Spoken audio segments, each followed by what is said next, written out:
Ada. Jadi saya udah bicara di mana-mana, Pak Jokowi itu orang lemah. Sebenarnya dalam demokrasi itu, saya kaget juga karena ada hadis nabinya. Kalau milih pemimpin itu milih yang paling lemah. Itu ada hadis nabi begitu. Dan dalam demokrasi pilihlah yang paling lemah. Karena let the system works more than the individual initiative. Kalau sistemnya udah baik, pemimpin itu hanya pelengkap saja karena sistemnya kuat. Lihat demokrasi Prancis, demokrasi Amerika itu orangnya aneh-aneh itu. Ya. Demokrasi Amerika itu pernah kayak ada orang kayak George Bush itu. Ini Donald Trump nih si Poni ini orang gila juga sebenarnya.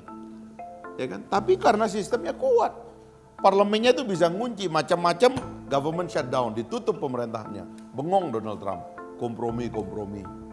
Ya kan?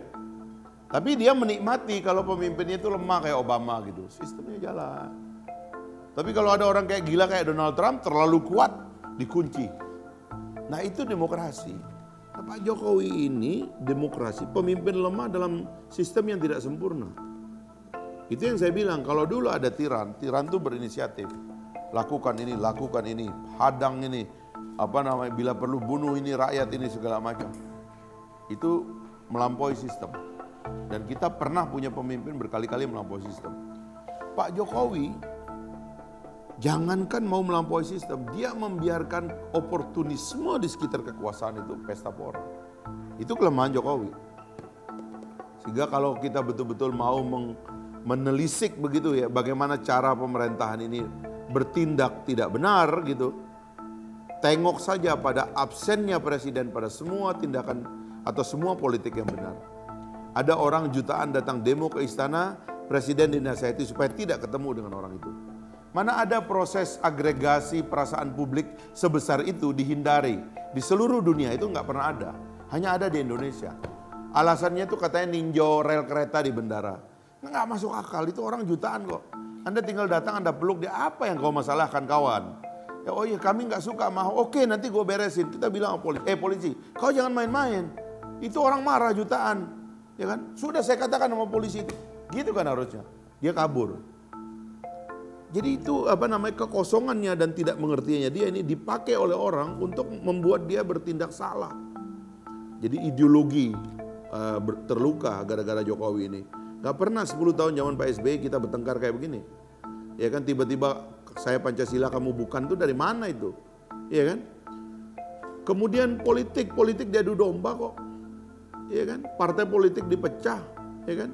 Dan Pak Jokowi itu kayak naif gitu dengan politik itu.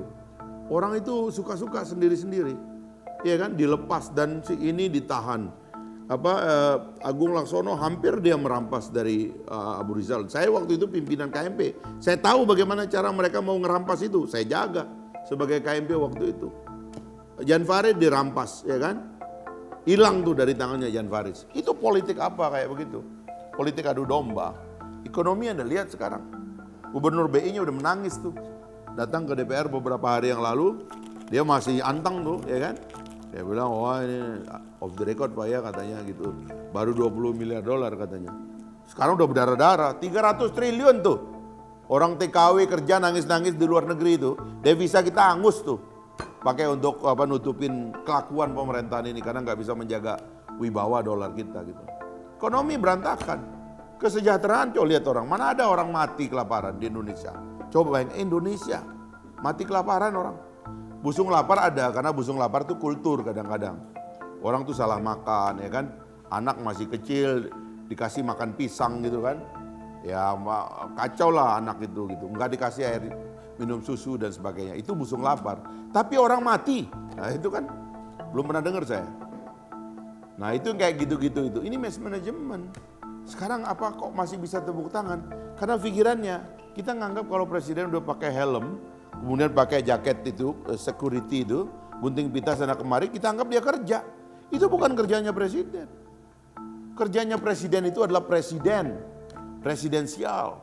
Skalanya itu mengatur jalan pikiran, kebebasan orang, inovasi, swasta, keterlibatan orang dalam ekonomi, dalam pendidikan, dalam semua bidang. Ngatur supaya wibawa Indonesia di luar negeri tinggi. Bicara sama Donald Trump, bicara sama Putin. Kontak si Raja Arab, ketemu dengan Perdana Menteri Jepang, pergi ke Korea, bilang atur mereka bagaimana cara kita membangun bersama. Itu presiden. Tiba-tiba mondar-mandir gunting pita. Ngeresmiin jalan tol yang nggak ada orang jalan itu. Ya kan, akhirnya empot-empotan. Saya baru semalam dapat informasi. Dari mana desain infrastruktur Jokowi ini? Rupanya ngambil MP3EI, tapi digenjot.